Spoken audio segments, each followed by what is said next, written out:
Pemirsa, ibu kota masih rentan banjir dan kita masih bersama dengan Pak Firdaus Ali, staf khusus Menteri PUPR Republik Indonesia. Pak Ali, ini yang menarik kemudian adalah bagaimana sebetulnya sinergi atau pembangunan mengatasi masalah banjir antara pusat dan daerah selama ini. Oke, jangan pernah bertanya bahwa pemerintah pusat tidak membantu Pemprov DKI Jakarta, karena memang itu tanggung jawab kita bersama. Ya, tetapi ada kewenangan yang kita bagi, kita sharing. Ya, mana yang merupakan tanggung jawab pemerintah pusat, mana yang merupakan kewajiban Pemprov DKI Jakarta, itu kita sudah atur sedemikian rupa. Kewajiban pemerintah pusat terkait dengan normalisasi, misalkan ya pembebasan lahan adalah tanggung jawabnya pemerintah daerah, sementara konstruksinya pemerintah pusat, itu pemerintah DKI pusat sudah mengalokasikan anggaran dan kita sudah memulai di Ciliwung, ya, dan kemudian di Angke, di Sanggerahan, ya. Tetapi kemudian begitu gubernur berganti, karena tidak nyaman dengan kata-kata normalisasi, kemudian ya yang diidentifikasikan, ya, yang diidentikan dengan penggusuran, dan gubernur DKI Jakarta tidak melakukan pembebasan lahan, sehingga otomatis normalisasi terhenti, termasuk juga sodetan Ciliwung. Dan juga terkait dengan tanggul pantai yang ada di Pantura DKI Jakarta. Iya, kita bagi kewenangan pusat, daerah, dan kemudian pengembang. Kewajiban pemerintah pusat sudah kita tunaikan sebelum tahun 2017. Tapi ya saat ini tanggung jawab Pemprov DKI Jakarta masih ya belum tuntas, sehingga kita lihat bahwa setiap ada tetap wilayah Pantura DKI Jakarta sebagian besar terendam oleh rop tadi. Betul. Baik, artinya sebetulnya mega proyek sudah banyak direncanakan, namun sejauh ini kondisinya mandek begitu ya? Ya, jadi sebetulnya ya kajian, studi, desain itu sudah lengkap. Hanya butuh sekarang apa? Tahap eksekusi. Itu kapan dilakukan? Harus dilakukan 3-4 tahun yang lalu. Baik, ini untuk Waduk Ciawi sendiri yang masih dalam pengerjaan dan dalam waktu dekat akan segera dioperasikan, apakah cukup efektif membantu banjir di ibu kota? Oke, jadi kita kan ya pemerintah pusat mencoba membantu meringankan jumlah air limpasan yang masuk ke DKI Jakarta khususnya di Ciliwung, yaitu dengan kita membangun yaitu 2 bendungan kering, ya dry dam yang kita bangun di hulunya Ciliwung, yaitu ada Sukamahi dan Ciawi. Total kapasitas 2 bendungan ini kira-kira 6,7 juta meter kubik. Jadi kalau bendung itu berfungsi, ada sekitar 6,7 juta meter kubik air yang kita delay, kita tunda, ya masuk ke DKI Jakarta sehingga tidak menyebabkan banjir. Nah, kalau ini berfungsi, ya dan di kawasan Depok, ya Bogor tidak hujan, ini bisa kira-kira 19% kita mengurangi beban air limpasan yang masuk ke DKI Jakarta, yang artinya mengurangi risiko banjir sebesar angka yang saya sebutkan tadi. Tetapi kan ya yang melewati DKI Jakarta kan ada 13 sungai, Ciliwung salah satu diantaranya. Iya. Dan ini membutuhkan normalisasi, ya normalisasi. Kalau kemudian pemerintah Kabupaten Bogor, Depok berkenan ya revitalisasi situ, bendungan dan sebagainya, itu juga akan membantu. Tapi sekali lagi saya katakan, kerja nyata yang dibutuhkan itu adalah tadi bagaimana Pemprov DKI Jakarta dengan fiskal kapasitasnya yang luar biasa, saya katakan luar biasa. Ya anggaran APBD tahun 2022 nanti itu kan ada 82,5 triliun. Oke. Ini terbesar dibandingkan dengan provinsi manapun, mungkin juga dibandingkan dengan satu kementerian seperti Kementerian Perhubungan juga masih lebih besar ya APBD DKI Jakarta. Tetapi yang saya katakan bahwa dibutuhkan keberanian, dibutuhkan tadi itu langkah-langkah konkret Pemprov DKI Jakarta untuk menuntaskan masalah banjir ini, yaitu dengan tadi sisihkan ya 5 triliun, ya kalau nggak bisa 5 ya 4 triliun, kalau nggak bisa ya 4 ya 3 triliun untuk menuntaskan ya bagaimana kita bisa memperbesar kapasitas tampung ya badan-badan air yang ada di ibu kota tadi. Iya, baik. Artinya ini hanya 19%, itu pun kalau Waduk Ciawi itu selesai ya. Tapi kalau berbicara tentang pernyataan yang disampaikan oleh Wakil Gubernur DKI Jakarta, butuh beberapa periode pemerintahan. Bagaimana menurut Anda? Oh, nggak butuh. Saya bilang salah. Kalau kita masih pakai jargon itu ya tidak akan pernah selesai. Kenapa kota-kota lain bisa menyelesaikannya dalam waktu kurang dari 5 tahun? Kita membangun kereta cepat Bandung-Jakarta juga bisa kita selesaikan kurang dari 5 tahun kok, kalau kita mau ya. Jadi saya katakan bukan saya bisa mengkoreksi Pak Rizal, itu pernyataan yang salah. Itu menjustifikasi kelemahan kita untuk menyelesaikan masalah. Tidak sama sekali. Kalau kita mau, ya dengan fiskal kapasitas yang dimiliki DKI Jakarta, ya itu bisa kita selesaikan kurang dari 5 tahun. Sehingga torehan legacy gubernur kepada penggantinya nanti itu akan terlihat dan rakyat akan merasakan sekali gitu. Baik. Tapi untuk fiskalnya sendiri sebetulnya berapa hitung-hitungan yang dibutuhkan untuk menyelesaikan semuanya itu yang sekarang mandek yang tadi Anda katakan? Oke, nih saya kasih analogi nih. Waktu tahun 2007 ketika saya mempropose ya multipurpose deep tunnel atau terowongan multifungsi, pada saat itu total biaya dibutuhkan kira-kira 14,25 triliun tahun 2007. Iya. Ya sekarang mungkin taruhlah hampir dua kali lipatnya, katakan 35 triliun. Ya, kalau itu dikerjakan dalam 5 tahun, tinggal dibagikan sebetulnya kan, 15 triliun pada saat itu dibagi 5, berarti kan 3 triliun per tahun kan. Iya. Itu kecil dibandingkan dengan ya fiskal kapasitas yang dimiliki asal mau ya. Ya apalagi sekarang 82 triliun. Dan itu kan dana yang dibutuhkan tidak sekali jalan. Itu kan bisa 3, 4, 5 tahun.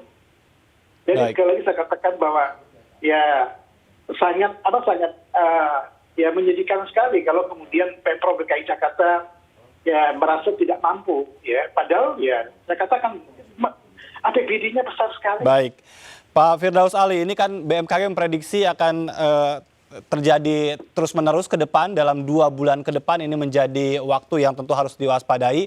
Tapi dengan kondisi hari ini yang kita tahu seperti sekarang ini, dengan tadi berbagai persoalan yang ada, kemungkinan terburuk apa yang mungkin terjadi dalam artian yang harus juga kita antisipasi betul sejak hari ini? Oke, saya sebetulnya takut memberikan ramalan. Karena tidak jarang ramalan saya itu kemudian kejadian. Ya, tetapi nggak apa-apa. Ya, biar kita siap-siap ya. Kita baru masuk di awal musim penghujan. Ya, untuk menuju puncak itu masih 3 sampai 4 bulan lagi. Karena ada fenomena La Nina, kemungkinan musim hujan 2021-2022 ini akan lebih berat dan akan lebih lama. Bisa-bisa nanti lewat ke bulan April. Ya, jadi masih jauh perjalanan. Ya, tentunya dalam situasi seperti sekarang, apa yang bisa dilakukan oleh Pemprov DKI Jakarta, ya saya mengatakan sudah terlambat. Kenapa? Banjir ini kan sesuatu yang bukan seperti gempa bumi. Gempa bumi kita tidak tahu kapan dan di mana dan berapa besar terjadinya. Oke. Ya, tetapi banjir tiap tahun kita tahu dan kita dilatih terus tiap tahun oleh Tuhan. Jadi kalau ada negara, kota yang paling hebat dalam penanganan banjirnya itu di dunia ini pasti Jakarta. Kenapa? Setiap tahun dilatih berbulan-bulan. Sama seperti atlet kan. Iya. Tetapi semakin dilatih kok kita semakin bego. Itu pertanyaan yang untuk diri kita sendiri. Berarti ada yang salah di diri kita. Oke, nah sekarang ini memang sudah nggak mungkin lagi. Saya berkali-kali mengatakan, kalau mau mendiskusikan banjir, diskusikan ketika musim tidak banjir. Iya. Kalau kita harus mendiskusikan masalah kekeringan, bicarakan ketika musim hujan. Karena pola berpikir ini akan kita harus ubah sehingga kita kemudian bisa menuntaskan masalah ini dengan jernih. Kalau sekarang kan udah panik, ibarat kebakaran kan, apinya udah nyala, kita masih cari dari mana sumbernya ya. Ya, jadi ini pola pikir yang harus dirubah. Nah, waktunya memang sudah sedikit terlambat. Iya. Ya, hanya sekarang bagaimana memperkecil korban jiwa. Itu yang harus kita selamatkan. Lalu kedua adalah memperkecil kemudian korban ekonomi, harta benda. Ya, masyarakat juga harus disiplin ketika ada warning, ada peringatan, dengan rela mengevakuasi diri. Iya. Nah, saya sudah pernah menyarankan, Pemprov DKI Jakarta kan sudah punya mappingnya di mana daerah yang rawan banjir. Ya, bangun di sana kelurahan di lokasi yang lebih tinggi, bikin berapa tingkat, lalu ada lapangan besar, lapangan bola kaki. Itu multifungsi. Ketika musim hujan datang, semua kendaraan milik warga dipindahkan ke lapangan tadi. Iya. Di kelurahan itu sudah ada loker-loker. Ya, loker tadi untuk apa? Untuk menyimpan harta benda mereka yang berharga. Jadi Baik. ketika hujan mereka nggak panik lagi. Iya. Tapi alhamdulillah ini belum dikerjakan aja. Baik, dan mudah-mudahan dialog kita bisa menjadi masukan berarti ya, sekalipun tadi memang kita berada dalam posisi sudah kebanjiran. Baik, terima kasih Ya. Pak Firdaus Ali sudah bergabung bersama Sama-sama, kami. Terima kasih Ajar. Staf khusus. Assalamualaikum warahmatullahi wabarakatuh. Salam sehat, disiplin, protokol kesehatan melawan COVID-19. Baik, terima kasih. Waalaikumsalam warahmatullahi wabarakatuh. Firdaus Ali, Staf Khusus Menteri PUPR Republik Indonesia. Terima kasih sudah bergabung di Indonesia Petang. Dan pemirsa, kita berlanjut ke informasi berikutnya. Ini masih terkait dengan bencana banjir dari Lampung Selatan, di mana ada ratusan rumah terendam banjir. Lebih dari 300 kepala keluarga terancam kelaparan. Ratusan warga di Dusun Kuala Jaya, Kabupaten Lampung Selatan, Lampung terendam banjir. 333 kepala keluarga mulai kekurangan stok makanan, obat-obatan, serta susu untuk anak-anak. Mereka juga kesulitan air bersih. Jumlah kendaraan yang nekat menerjang banjir mogok. Banjir disebabkan tingginya curah hujan dan diperparah banjirop. Masukan air sehingga ketolongan. Semua kasur juga pada basah semua, tidurnya nggak pakai kasur. Terpal aja, tadi malam juga nggak dipakai. Habis tenggelam semua. Warga berharap pemerintah memberikan solusi penanganan banjir yang kerap terjadi di wilayah Dusun Kuala Jaya, Lampung Selatan. Dari Lampung Selatan, Lampung, Heri Fulistiawan, iNews melaporkan. Puluhan rumah di Kabupaten Serdang Bedagai, Sumatera Utara terendam banjir akibat tanggul Sungai Sibarau jebol. Selain merendam pemukiman warga, banjir juga memutus akses jalan.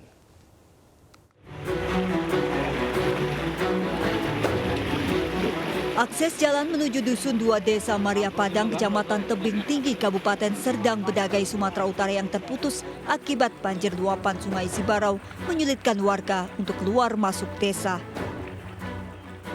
Petugas harus menerjang banjir menggunakan perahu karet untuk mendistribusikan bantuan pangan bagi warga yang terdampak banjir. Selain akses jalan terputus, banjir juga merendam puluhan rumah warga dengan ketinggian mencapai 70 cm. Banjir terjadi akibat jebolnya tanggul Sungai Sibarau sepanjang 25 meter. Banjir ini merupakan kali kedua terjadi akibat tanggul jebol. Ini disebabkan oleh luapan Sungai Sibarau yang menghantam tanggulnya jebol. Ada sepanjang berapa meter yang Kurang jebol? lebih sekitar 25 meter. Hingga kini petugas masih melarang warga mendekati tanggul. Meski permukiman diterjang banjir, namun sejumlah warga memilih bertahan di kediaman masing-masing. Petugas mengimbau warga untuk segera mengungsi ke tenda pengungsian yang sudah disiapkan jika banjir kedapatan kian meninggi. Dari Serdang Bedagai, Sumatera Utara, Sani Hasibuan, iNews melaporkan. Banjir merendam Jalan Trans Kalimantan Poros Tengah di Kabupaten Pulang Pisau, Kalimantan Tengah. Akses terendam banjir, sebagian pengendara motor memilih menggunakan jasa perahu.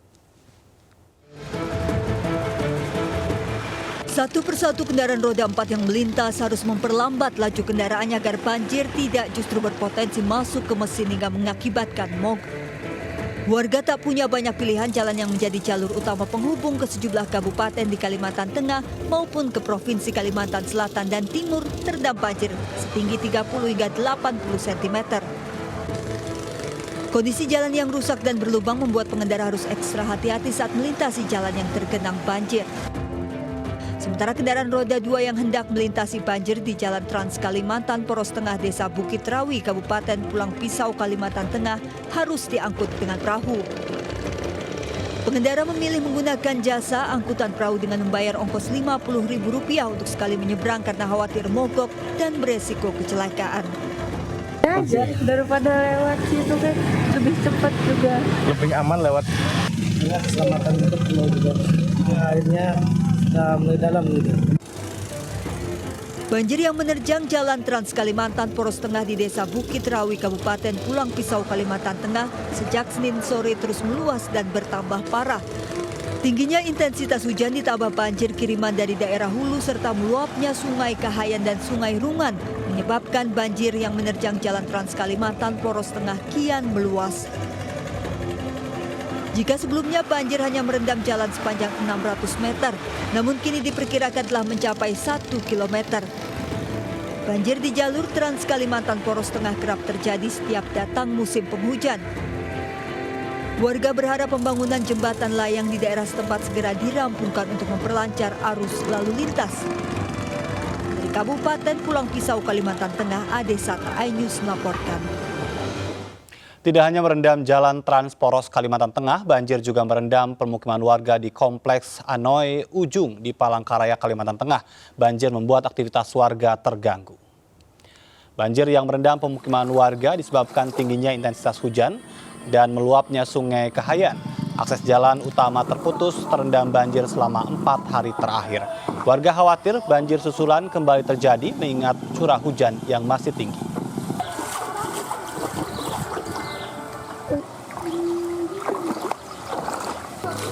Ya, banjir juga mengenai Kabupaten Sekadau di Kalimantan Barat. Selain pemukiman warga, banjir merendam jalan nasional dan membuat arus lalu lintas tersendat.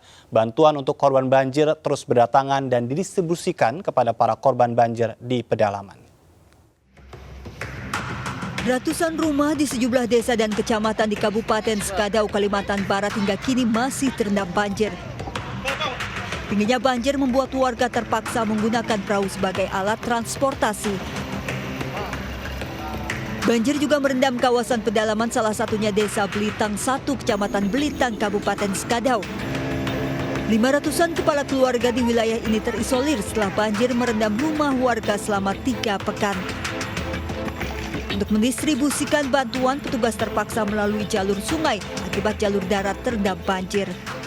Kita ketahui bahwa 2 desa yang memang terdampak parah banjir, yaitu Belitang 1 dan Belitang 2. Nah, harapan kita adalah di posko ini memiliki data yang akurat terkait warga yang terdampak banjir. Nah, sehingga alokasi bantuan baik dari siapapun ya yang peduli dengan korban banjir ini bisa terarah. Warga kita yang terdampak pada musim saat ini sebanyak 514 kakak, yang mana kerugian warga dalam mata pencahayaan perekonomian masyarakat tidak bisa beraktivitas lagi. Dan juga kami sangat-sangat bersyukur, berterima kasih sekali atas bantuan daripada pimpinan partai dan pemerintah Kabupaten Sekadau. Desa Belitang 1 menjadi salah satu yang terdampak banjir karena terletak di muara pertemuan Sungai Belitang dan Sungai Kapuas. Banjir yang melanda Kabupaten Sekadau juga merendam jalan nasional. Salah satu titik terparah banjir di Jalan Sekadau Sintang dan ruas Jalan Nasional Sekadau Sanggau. Ketinggian banjir terus naik dan mengakibatkan arus lalu lintas tersendat. Sejumlah kendaraan roda 2 terpaksa menggunakan jasa rakit perahu untuk melintasi jalan yang terendam banjir sepanjang 200 meter. Untuk mengatur arus lalu lintas, Satlantas Polres Sekadau dibantu tim SAR dari Satbrimo Polda Kalbar diterjunkan ke lokasi. Dari Kabupaten Sekadau, Kalimantan Barat, Uun Yuniar, iNews melaporkan. Pemirsa, kami masih akan kembali dengan sejumlah informasi penting lainnya. Tetaplah di MNC.